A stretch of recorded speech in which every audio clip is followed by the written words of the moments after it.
We're heading to Eden, on the far south coast of New South Wales, the heart of one of the state's most controversial industries, native forest logging. For decades, this region has been in the front line in the standoff between environmental activists and the hardwood timber industry. Well, most people don't even know what we do. A battle over trees, livelihoods, and the future of our forests. Yeah, this is East Boyd State Forest we're in. It's probably been logged for 100 years, but still coming out of it. In the driver's seat is Sooty, a long-time veteran of the anti-logging movement. now He's today going to take us to a recently logged site in East Boyd State Forest, just outside of Eden. Whatever.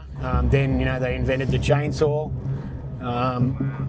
and now they got it's highly mechanised now. So So this is a forestry harvest plan. Logging native forests has been banned in Victoria and Western Australia since early 2024, after both state governments concluded the industry wasn't doing enough to protect biodiversity. However, it still continues here in New South Wales. All the different colours mean different things, and yes, I have actually gone past it, so we'll go back.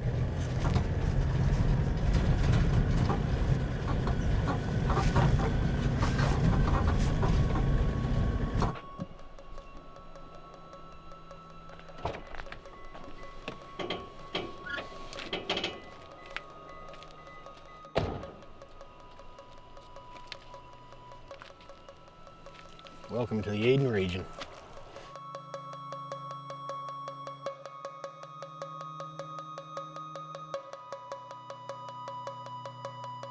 What exactly has happened here? So this was logged just last year, probably sort of mid to late last year. So it's reasonably fresh. No diversity in here, and you need that diversity and age difference. From young trees to big old trees, all of that creates habitat for species. Looking around, how can this be legal? It's almost, like the timber industry is a protected species for some reason, as far as the government's concerned.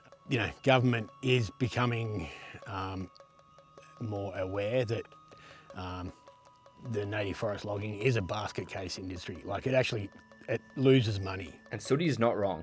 Forestry Corp half-yearly report indicates a $10 million loss for the company's hardwood division.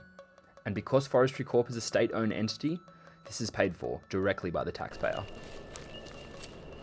They have to leave 8 trees per hectare as habitat trees. They're generally trees that have got a hollow in them, so they're useful for greater gliders, yellow-bellied gliders, squirrel gliders, sugar gliders, feather-tail gliders, sooty owl, after I'm named after, powerful owl, mast owl.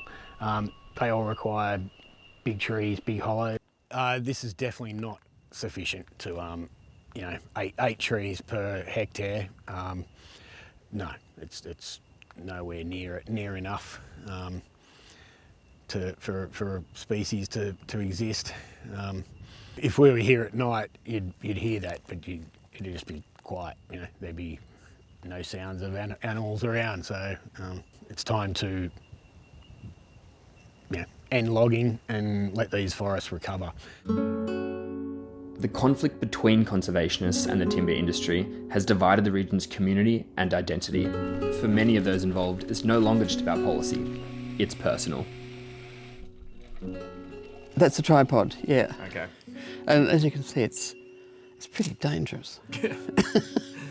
Yeah, and it's not unknown for people to have accidents. Or there was even one occasion when one of the loggers chopped one of the legs with his chainsaw, which Really? did not end well. Jeez. That's another. It was just a matter of trusting the driver not to do anything too dangerous with us. Okay. Yeah, and usually they don't. That was the billboard. Harry? You put, Oh, yes. damn. Oh, it's not there now. It's gone. It's been painted over. I'm Harriet Swift.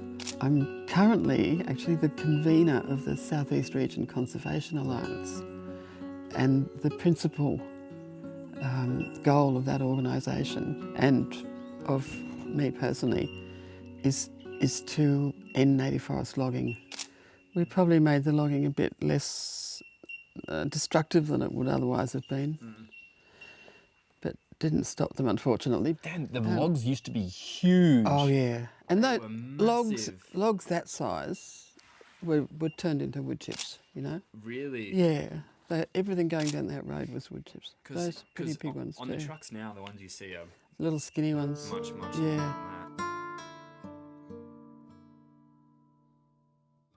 Eden's wood chip mill has been running for over 50 years, processing native logs into wood chips. These chips are sent overseas, where they're turned into pulp for paper products like toilet paper. Legal framework regulating the mill states, an operation must not be conducted for the primary purpose of producing low-quality logs and pulp logs. However, in 2020, 96% of native trees felled were turned into wood chips. The wood chipping industry was founded on the myth that it uses waste wood. There was a belief, and the sort of the industry and the government propaganda when it was set up was that the basic product of the logging was saw logs, which were used for sort of high value products, and the leftovers were for wood chips. But of course, when you've got logging operations that produce 100% wood chips, every tree that's cut down is chipped. Or even when it's largely wood chips, maybe 60% even wood chips, it's still being driven by wood chipping. It's not the sawmills that provide the reliable and sort of steady income for them. So it has been the focus of the whole campaign in this region, and it still is. If the chip mill closed down, it's hard to imagine how there'd be any industry left, really. Well, timber is obviously a product which we need. So we're now going to State Forest outside of Bombala so we can speak with Stephen, who's been working as a harvester for over 30 years, and hear his side of the story. You know, this is the most sustainable, renewable industry you could get. Everybody, you know, they love mining and that sort of thing. When you dig a hole, it doesn't fill back up. Trees grow again. I'm Stephen Pope, logging contractor from the South Coast of New South Wales. I'm also the president of South East Timber Association. Been working in the industry for 50 years and own my own company for 35 doing timber harvesting.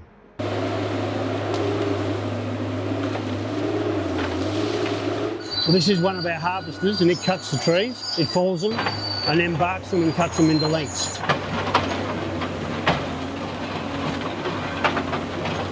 Pretty serious piece of machinery.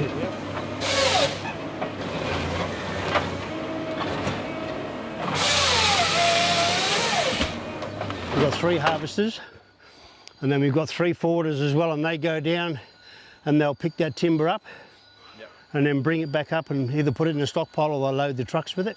Okay. So we have those as well, and then we also have, well, there's a dozer over there, and we mainly load the trucks with the excavator. Is it going to be a sustainable business for the future? Is it worth continuing? Oh, I think so. Investing in it? If the governments would leave us alone and stop closing things up, if the Greens would leave us alone and the EPA would let go of some of their stupid rules that they have. How's your experience been with activists? Terrible. At times. Yeah, we've had damage done to our machines, $50,000. That was about 20 odd years ago. Really? Yeah, they come along and cut every ramrod on our machines and then put the iron filings into the hydraulic tank. Oh. And that's just one example. They used to, you know, tie themselves to the trees, climb up the trees and throw excrement at you. Really? Oh, the stuff we've had to put up with is unreal. After working in the industry for 50 years and watching all the timber growing back up again, watching the animals that are still in here, that got burnt when the fires went through, and a lot more would get burnt if it's just locked up and left. Like, who's going to look after these forests if we don't do anything with them? Who's going to pay for that? Who's going to look after them? You can't just lock stuff up. It's just like having a lawn and never mowing it. Doesn't work.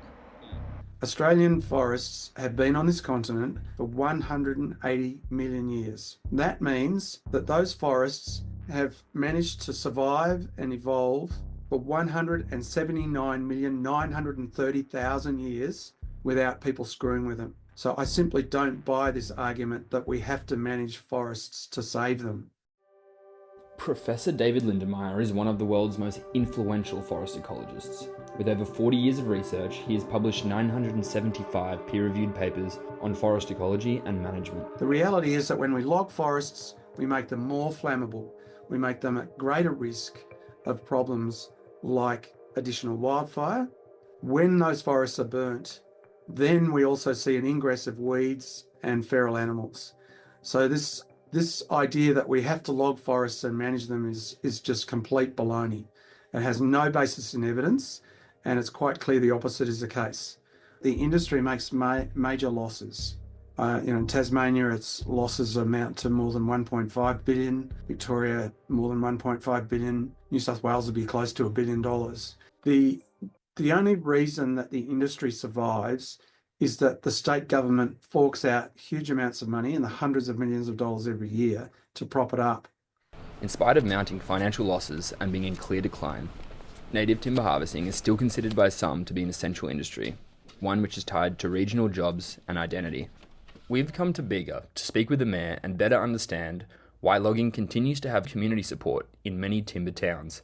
Most of our people working in the industry are really environmentally conscious, and they're not out there to rape and pillage.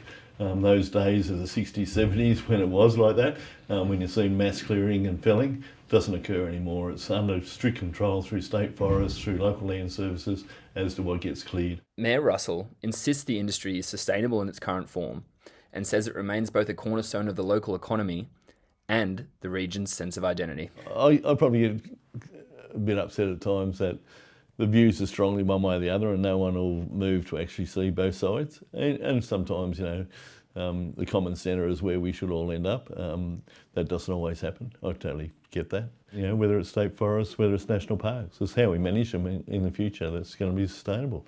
I think it can be achieved. It's just a matter of all working together to get an outcome. What do the forests mean to you now? Well, what they mean to me now is a huge question. I suppose they mean everything. I've just done so much work in them and for them. They're great places to hang out, and just for beauty, for the critters that are in them. Yeah, they're magnificent places.